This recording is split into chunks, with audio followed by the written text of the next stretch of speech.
আমরা যারা ব্যবসায়ী তাদের জন্য এই স্টক এক্সচেঞ্জের কমোডিটি এক্সচেঞ্জটা তো ব্যবসায়ীদের জন্য। শুধু আমি তো মনে করি আমাদের আজকের এই সেমিনারটা অবশ্যই কার্যকরী হয়েছে এবং ভবিষ্যতে আরও হওয়া দরকার আছে। এবং আমি তো অলরেডি প্রস্তাব করেছি যে খাতুনগঞ্জ থেকে এটা শুরু হবে ইনশাল্লাহ, এবং খাতুনগঞ্জে এটার একটা শাখা এখানে করবেন ওনারা, আমাদেরকে বলছেন।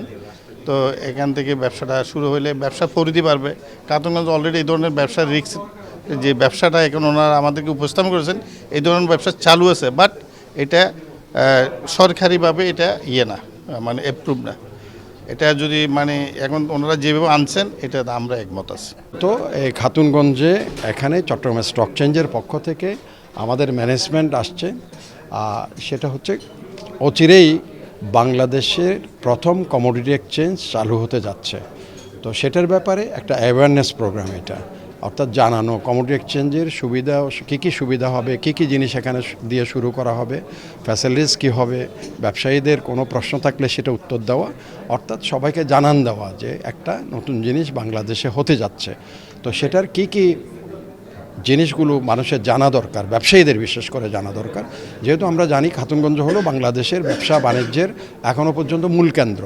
তো সেখানে এসে আমাদের খাতুনগঞ্জ ট্রেড অ্যান্ড কমার্স অ্যাসোসিয়েশনের সভাপতি মহোদয় এখানে আছেন। ওনারা আজকে সব ব্যবসায়ীরা মোটামুটি এখানে আসছেন। ওনারা এটার ব্যাপারে ওনাদের যে কোয়ারি ছিল সেগুলো জেনেছেন, আমাদের পক্ষ থেকে যেগুলো জানানোর কথা ছিল সেগুলো আমরা জানিয়েছি। স্টক এক্সচেঞ্জ এবং খাতুনগঞ্জে যে মধ্যকার সেমিনারটি হয়েছে, মূলত এটি একটি কমোডিটি এক্সচেঞ্জ চালু করার ব্যাপারে আলাপ হয়েছে। এখানে মূলত যদি এই বাজারটি চালু হয়, আপনারা বিভিন্ন আন্তর্জাতিক মহলও দেখতে পারেন যে গোল্ড, জ্বালানি, ভোজ্য তেল, বিভিন্ন পণ্য ট্রেড হয়।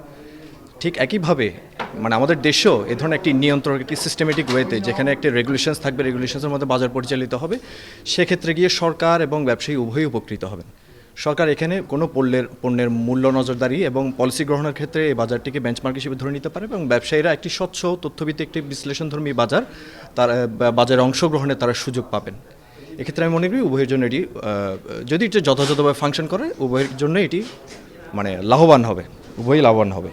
আর কিছু নাম্বার ওয়ান হচ্ছে ব্যবসায়ীদের, যেটা আমাদের ইম্পোর্ট বেস, এখানে যে খাতুনগঞ্জে যে ইম্পোর্ট বেস যে মার্কেটটা আছে, সেখানে যে গ্লোবালি যে প্রাইসটা যে ওঠানামা করে, সবচেয়ে আমার ক্রুড অয়েলের কথা, পাম অয়েলের কথা যদি বলি, যেমন গত বছর আমাদের ডেটা অনুযায়ী 42% প্রাইস আপ ডাউন ছিল।